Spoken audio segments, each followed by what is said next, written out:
পত্রটি আসবে। তো আমি যতটুকু জেনেছি আমাদের জেনারেল যে বিভাগটা আছে তার কাজ চূড়ান্ত হয়ে গেছে।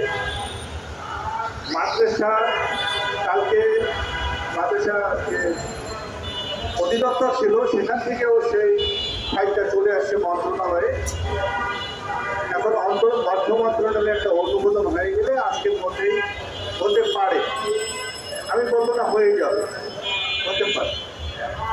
তবে আমরা চাচ্ছি যে আমাদের পরিপত্র বলেন বিজ্ঞপ্তি বলেন একসাথেই যদি হতো আমাদের জন্য খুব ভালো হতো।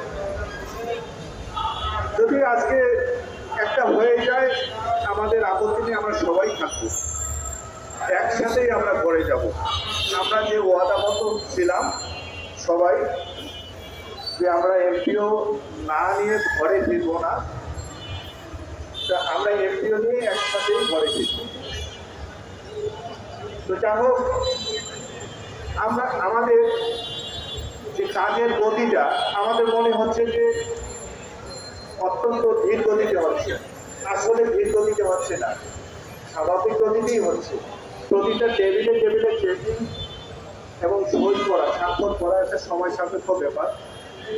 আপনারা জানেন যে এটা শুধুমাত্র আমাদের নন এমপিওদের এমপিও নীতিমালা না, এটা সমস্ত একটা বই।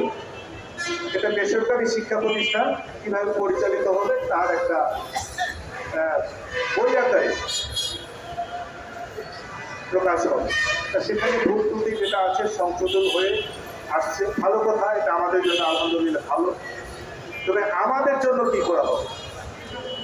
আমাদের গভর্নমেন্টের শিক্ষা প্রতিষ্ঠান আমরা যে বলেছিলাম যে সচল স্বীকৃতিপ্রাপ্ত প্রতিষ্ঠানগুলোকে একযোগে আমরা এমপিও চাই, কিন্তু এখন নীতিমালা হচ্ছে, তাহলে আমাদের আবেদন করতে হবে।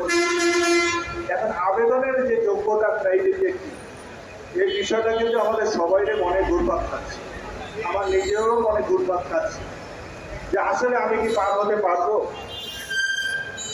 তো আমরা এই বিষয়টা সমন্বয় পরিষদ, মাউসি এবং শিক্ষা মন্ত্রণালয়ে বারে বারে এটা নিয়ে কথা বলেছি যে এটাকে সহজীকরণ করে যে সব প্রতিষ্ঠান সচল আছে এগুলোকে পার করে দেন। এই কথাটা আমরা কিন্তু নানাভাবে আজকে 1 বছর বলা যায়, 1 বছর থেকে এটার পিছনে ছুটছি।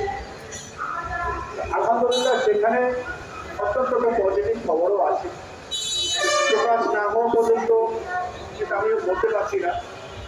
তবে সরকারও চায়, আমার যেটা মনে হয়